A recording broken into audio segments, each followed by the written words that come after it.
Is it on there again? Are we ready? Okay, great. Good evening, everybody. This is the Town of Newmarket Budget Committee, and it's November 10th. This is a regular meeting of the Budget Committee, and it's the first one in a little while. So on the agenda tonight is to approve the minutes from August, to appoint a new member to replace, I'm not sure who it is this time, but somebody resigned due to commitments of work that were that came up unexpectedly, so we have applicants. And then to kind of do a check on where we're at with the school process and if there's any information or ideas that people have about the information we've received so far from the school. And then to schedule a meeting in December, which would be the meeting that we would get the official copy of the school board budget and then have the chance to act on it ourselves.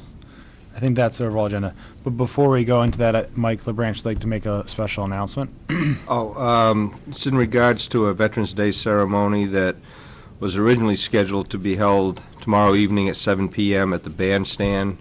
Due to the fact that unfortunately they still don't have power there, they're going to hold the ceremony inside the Legion.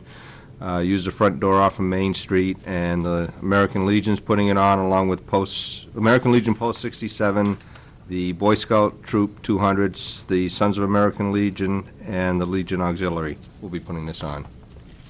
Great, thank you. All right, so first item will be to act on the minutes from the August meeting. Motion to accept the August 11th, 2008 Budget and Finance Committee minutes. Great, is there a second? Second. Mr. Boderman.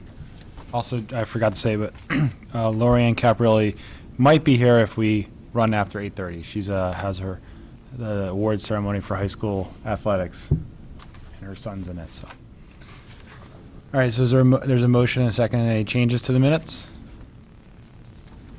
All right. All in favor, say aye. Aye. Anybody opposed? All right. That's much easier than roll call votes. All right, the next item is to review applicants and appoint one, if we'd like, for the opens position. And some of you might remember that this gentleman tried to apply before, but the application got caught between the town office and the committee. Robert Bastani, hopefully I'm pronouncing his name correctly. I got a copy electronically of I only got a couple copies, sorry guys. I'll read from this one so folks have a sense. I think he's currently on the Municipal Audit Committee, which does the annual audit oversight with Mike Farron and can't remember the woman's name, unfortunately. But so after he didn't get appointed that time, he did apply for another committee, so he has shown continued interest. He was the Director General of the Private Sector Finance at ADB, a multilateral bank dedicated to alleviating poverty in Asia. He was there for 6 years. He, let's see, obviously that's substantial experience. He was also Managing Director and Senior Consultant at PricewaterhouseCoopers LLP. He has been in banking and corporate finance with major energy corporations as well. Also worked with the Department of Treasury. So he holds an MBA from University of Chicago and BA in Economics and Computer Science from Rutgers. He's been in town for 6 years and is a registered voter as well. So, so we have the opportunity to appoint him tonight. There's no other applicants as far as I know from asking Kathy Castle via email on Friday. Do we know which term is the one that's, it'll be only till May anyways. Yeah, they're all till May.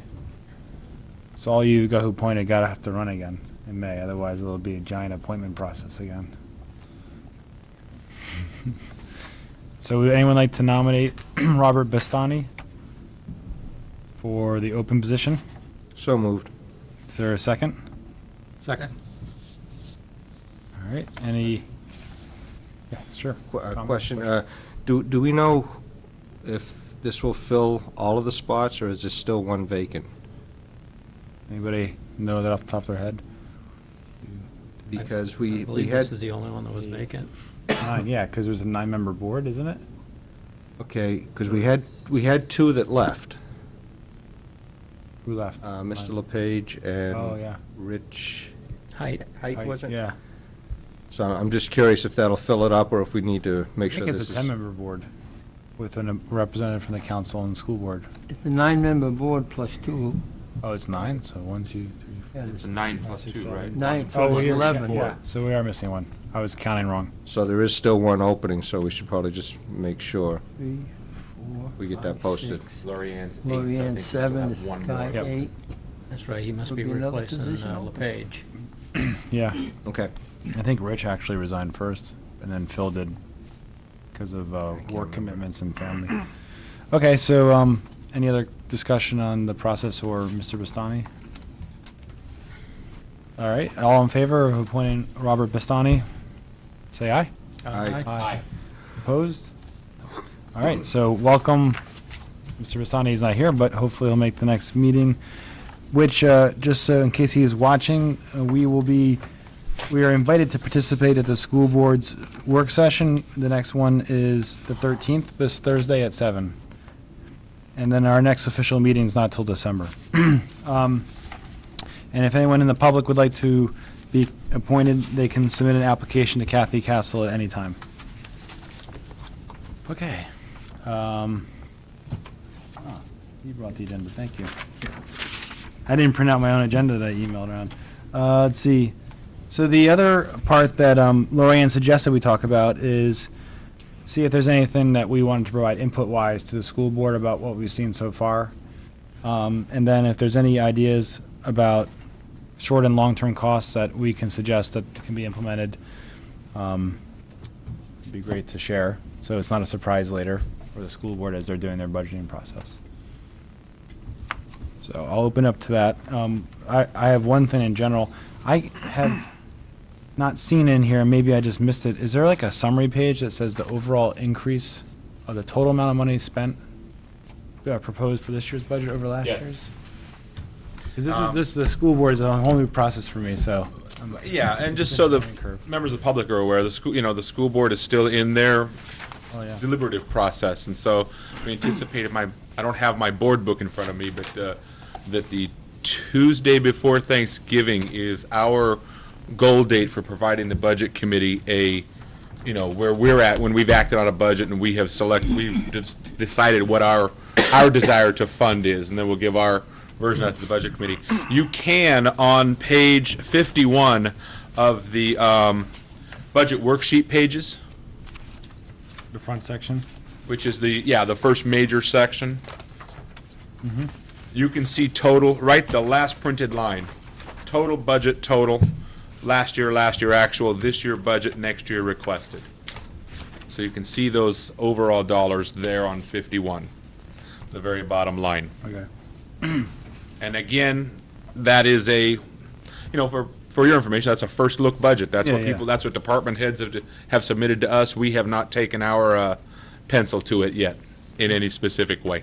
And it's, as it stands now, it's somewhere 6+% increase? Yes, roughly. At a 6.5, Yeah. I had a note on mine, I had I'm 6.5. 6.5%. Yeah. I think I missed that overview, first meeting, unfortunately, or the presentation at the school board meeting. Thank you for helping me orient myself. Brian? Yes. I'm just wondering if, I think I've actually placed this request through Lori Ann previously, and I haven't seen it yet. What I was looking for was what the actual contractual increase is from last year's budget, and what the mandated programs are that state or federal or whatever, so that we can take that figure and find out what the rest of the expenses are, what the rest of the costs are within the budget, and get an idea what the difference is. I think that'd be very helpful. I mean, because obviously there's nothing we can do with a contractual obligation for the contract with the union, and whatever the state says we have to do, we've got to do it. So, where is there other room that we can do things? I know that traditionally, we have always included that that summary page, if you will, with some of those breakouts in it, in that final version budget that we will provide you near the Thanksgiving holiday. And because some of that, we may not be able to give that to you up front, just because as we begin to pencil the budget, some of those things shift a little bit, because while there might be some things that are mandated, we may choose to cost shift and do some other, fend some mandated things by removing something else. And so it's hard to give you a clear picture right now until we've had a chance to say, that's an increase we're not going to support. So we don't want to give you a format that says, here's what they are, when we're going to turn around next week and the week after, and we're going to pull something out, which may impact your feelings then about something else that has stayed in. So now you may say, okay, now that makes sense because they've taken out something else. I can now support the fact they've left this in, establish some of those priorities. So, but I will certainly make sure that you have that. I think that'd be very helpful to just to understand it better. I have one question, I guess, that they're asking for a new first grade teacher, I guess, this year, which first grade looks like it's gonna go up 14, 15 kids, but if you look at the enrollment, we've dropped almost, in the last 3-4 years in the junior high, we've dropped almost 50 kids. And in the high school, we've dropped 30-some-odd kids in the last 3 years. And I guess the question is, has there been any drop in teachers in those two grades? If you've had we've had almost 90% drop in students in the last 4 years. What page is that, Mr. Flynn? Well, it's school enrollment, It's after that basically. page, yeah. I'm looking at the. Trying to make sure I'm looking at the same data. Yeah. I, off the top of my head, don't want to hazard a guess as to what reductions have or haven't taken place without going back to that, not for that information specifically. But unfortunately, what happens oftentimes is we may lose, let's say we lose 15 children in a year. We lose 3 ninth graders, 2 7th graders, a junior, 5 8th graders. And so you can't, unfortunately, decide that, well, now we're going to eliminate a teacher because we've lost those 20 children because they're spread out over enough grade levels and different subjects that they don't translate directly to a staff position. So, for example, if we were in a situation where that kindergarten was contracting by 30, and we could see that we were going to have a much smaller class, then yes, we'd be looking at a first grade situation where we would be potentially asking, cutting one teacher somewhere, as opposed to asking to add a first grader because we know we have a large kindergarten this year. So some of the numbers, unfortunately, are spread out over, those 12 grades. So it's hard to pick out a staff member when you could have 15 kids could mean 1.1 child in each grade level. I can see that, but I guess at what point, here, in the last 8 years, we dropped 100 kids. And I guess for the last 4 or 5 years, we've added 6 or 7 staff positions. And I guess at what point would the enrollment have to go down before we'd be looking at lower staff levels? Well, again, I guess it all depends on where those students are lost, and if you lose enough students in a single area where you can begin to consolidate, those new staff positions, if you have typically been some of those mandated positions, where we have a new special ed requirement or a growth in a special ed population, or like, I don't know that we can do this year, but I'm looking at that first grade teacher and looking at the numbers myself and wondering if we don't reconfigure, we have the opportunity to reconfigure somewhere.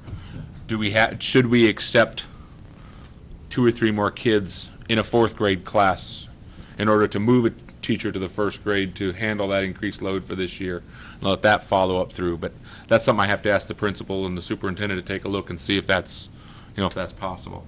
It doesn't look like the elementary has been dropping any in the last several years. It's been 520 to 530 consistently. It seems that the junior high school and the high school is where all the drop has been taking place. It's almost 100 kids dropped in junior, senior high in the last several years, and it's a significant amount. I mean, when you go from 260 to 220, you're losing 40 kids in a couple of years. Well, that's the only question I have. Certainly a good question. It's one that's difficult to put a precise answer on, though, unfortunately.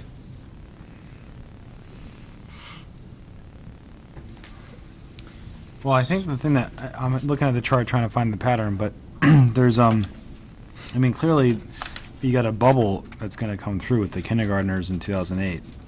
So it's not just this year, it's gonna go into second grade in 2 years and third grade, because it's substantially higher than any of the grades around it. It's 15 more than the current first grade, it's 22 more than the current second grade, so it's gonna affect as it goes through, if it sustains itself. I mean, the other one that was in here was grade 6 in 2001 was 110. They are just graduating now, and they're at 96. If I'm reading it correctly, the way it staggers down as it goes. So, I mean, it'd be interesting to hear the school board's thoughts about how you can have teachers teach more than just one grade. Not mixed classes, but not have just second graders. I mean, I know my mother was a teacher and often had multiple classes teaching, but different grade levels at the same time.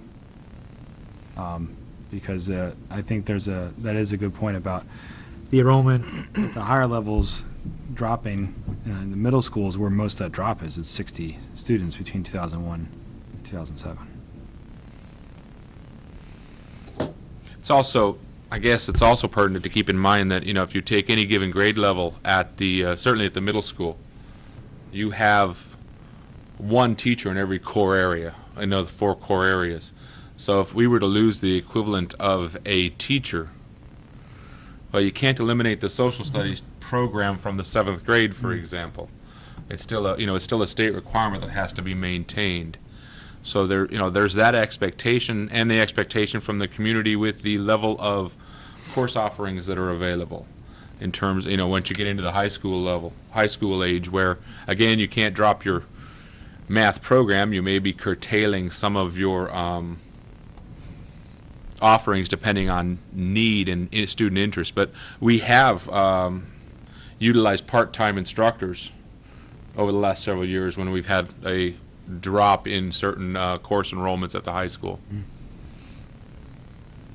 Could you talk just a minute about, and we did discuss it a couple times, but I can't recall the exact numbers. We talked about class size, and I think there is a mandated class size. Is that correct? There are certainly, I don't know that there's mandated class sizes. There are certainly targets. There are some funds that are contingent upon class size, however. So, for example, if you're using, there are funds called class size reduction funds that are federal funds that are then moved through the state of New Hampshire's Department of Education. Well, if you're not using those to reduce certain class sizes, then of course you're not eligible for them. So from that standpoint, then you have a mandated class size because you have that federal Department of Ed funding that's targeting those class sizes. Typically, I know at the elementary level, when Mr. Thompson was presenting the elementary budget, he talked about the goal of having 18 to 1 at kindergarten first and second, if my memory serves correctly, and then 20 to, I think it was 20 to 22, third, 3, 4, 5. From that point, then we move into the 6th grade, 7th grade, 8th grade, where again, you're breaking up into those subject areas, those 4 core subject areas. And while we may have, I'm just picking a number, 80 6th graders, that means you typically will have an average of 4 classes of 20 students in it. So you offer your program based on your, student ratios come out of then in your enrollment and your teacher availability. So getting back to Leo's question earlier about staff, the other side of the equation that we can manage as well is class size. Certainly, absolutely. Class size can be a way to manage staff numbers. For example, if the request for the new first grade teacher, we anticipate that 102 plus, if I remember Mr. Thompson correctly, 6 or 7 that are known to be in private kindergarten this year, which brings that total to 109 or 110. So we're not fully represented with the 102 because they're not in our current census. If you didn't add if we didn't add a first grade teacher, then it takes your class sizes from 18 to 22, 23. So in order to try to maintain those target class sizes, that's the reason for the additional teacher. If the community wishes to endorse a class size of 22, 23, then you don't need that additional first grade teacher. But then that's a conscious decision to increase those class sizes. And in grades that are typically thought of as the most important, first, second, third grade, in terms of teaching reading and literacy, to try to keep those ratios fairly stable and on the lower end so that you can embed those important skills so that the reading accomplishments are done by the third grade, they're ready to progress. Yeah, I don't have any problem with adding a first grade teacher to 21 more kids, or whatever, you have to, basically, it's just the question is, when that happens, yes, but when these others drop so much, it's just a question of, at what point would you consider going from 4 to 3 class sizes, in junior high or whatever? Because that's, just last year, it's dropped 40 kids in the last 2 years. That's 20% almost. Well, and I understand that. And if we were in a self-contained situation at the junior high, where, like we are at the elementary school, you could use that ratio much more easily. But at the junior high, unfortunately, or middle school, what happens is now we break into those 4 core subject areas. And so while we may end up losing 15 to 20 or whatever kids over that several-year period, we can't turn around and again, as I use my example, eliminate 6th grade social studies. Because now we have 20 less kids, so we don't need that teacher. In reality, we still have to offer that course, so that's where it gets a little If you have social studies, would you have 2 or 3 social study classes? No, we only have, we have one teacher. One teacher. We have one teacher. Now, what is possible in situations is looking, again, we've utilized part-time staff when our need has dropped. But for example, and we've done that in math and social studies at the high school level, both. So we've hired a 0.2 or a 0.4 staff member to take care of need rather than a full-time staff member that'll have, extremely small classes. So you might find over time somewhere down the road that you could then say, yeah, maybe we only need a part-time social studies teacher. But I don't anticipate that's the case in this current situation with enrollments. Again, then you take the other side of that, and your class sizes then jump up every section you eliminate. Thank you, Forrest.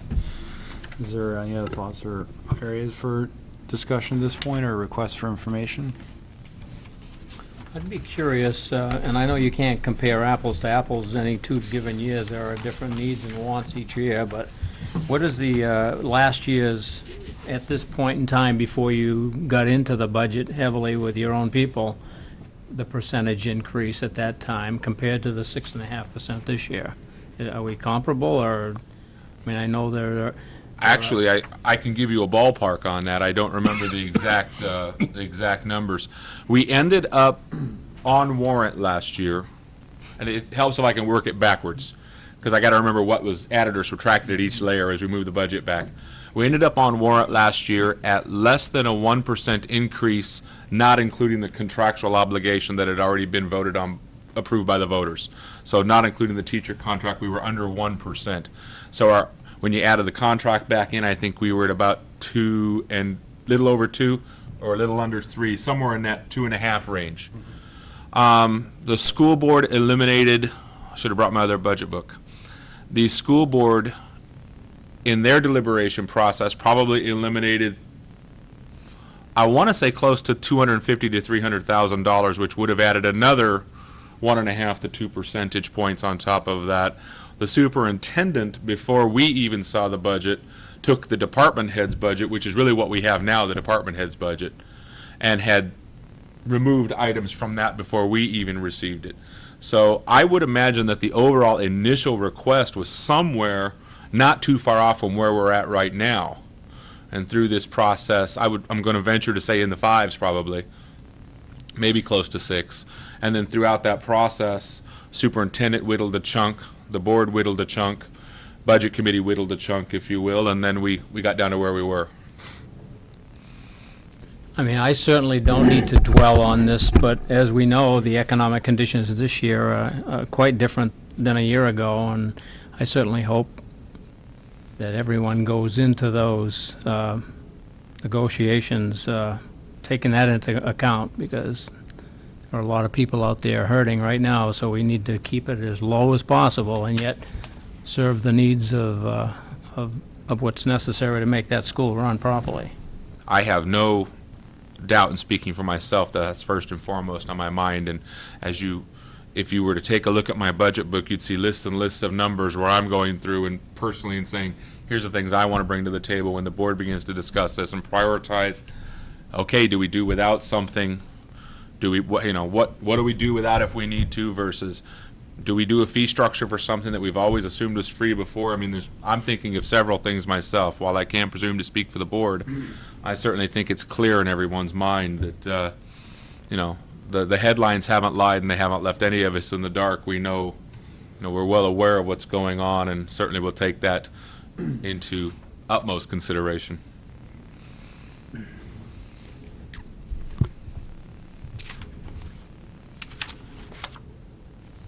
I'd like to just make a comment about the general process. I personally was not very pleased with the process last year. But this year has been a 180-degree turnaround for me. We've attended, I think now, 3 workshops and been presented line by line every item within those budgets. We've gotten tours of the facilities. I think the format is great. It's very understandable from my ability to understand what the budget is about. I think the people that have presented have been extremely forthright, and I just want to say, at least from my standpoint, it's been a very, very positive experience. Well, thank you. I mean, I know that it's always the goal, and I think sometimes, people are people.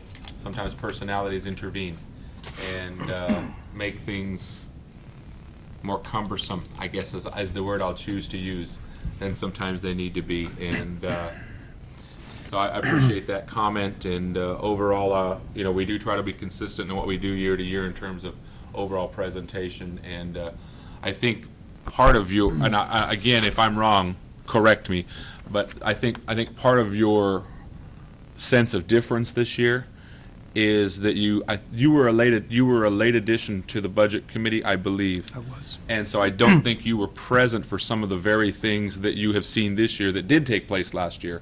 And were available to members of the budget committee. And I want to thank the budget committee for taking the time to attend the meetings and hear what our department heads and our leaders have to say in terms of need and plans, because I think it does make a huge difference in providing context to the work, the deliberative work that has to be done. So so I return that thanks for your participation, because it's I think part of our problem last year, there was less participation by the budget committee in that process leading up to the end, which then people didn't see that process and understand how it had evolved to where it was. So your involvement has made a huge difference this year in our ability, I think, to communicate clearly with you. Great. Is there any other thoughts or comments at this point?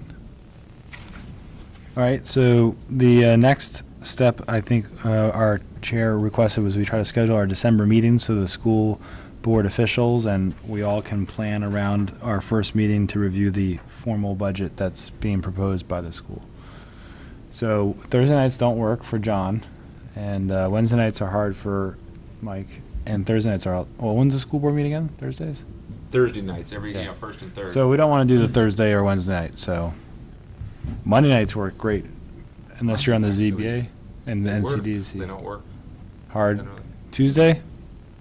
Well, just the first Monday. The first Monday wouldn't work. Yeah, we probably do want to meet earlier in December.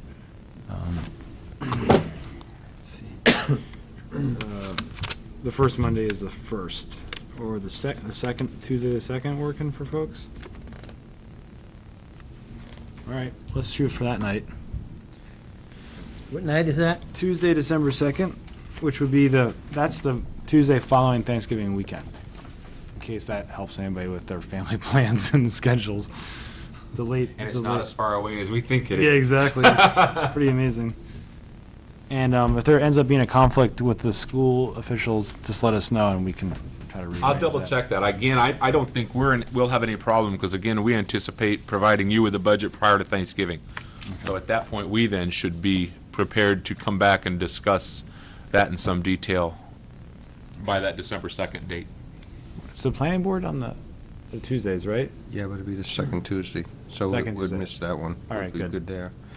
The only other thing is, I think we also have, I know we've got the meeting scheduled for this Thursday, but I think there's another one for the 17th, is that correct? I have the 13th and the 18th. This one. Okay. Is it the 18th or is it the 17th? Budget, there's a second on our list. The Yeah, we'll- 18th, we had added as a potential date. That is not a firm date, and we'll make sure we communicate with you if that happens. What we have found over the last couple of years is, as we do these department-by-department budgets, we had grouped some of them together and they ended up taking 3 and 4 and 5 hours for total presentations. That's a long time. And by the time you're into that second presentation, you want to be fresh, you want to be paying attention. So we thought it was worth investing that potential 18th as an extra day Okay. in case we needed it. I don't think we're going to need it. I think we're all set for 13th to hear our technology budget this Thursday, and I think that's the last one that we have out there, so. And, yeah, and just, I think Lorianne can't make it this Thursday, and That's as I understood it. my organization has a meeting till 7, so I probably will be pretty wiped out by the time I get home. So I probably won't make it over. But I might try to swing by. And that would be in here, or at the SAU, SAU? according to my schedule. So upstairs. Okay. Any other thoughts or what? I guess the next item is to adjourn. Motion to adjourn? Thank you. Second. All right. A lot quicker than this afternoon. Thank you, everybody.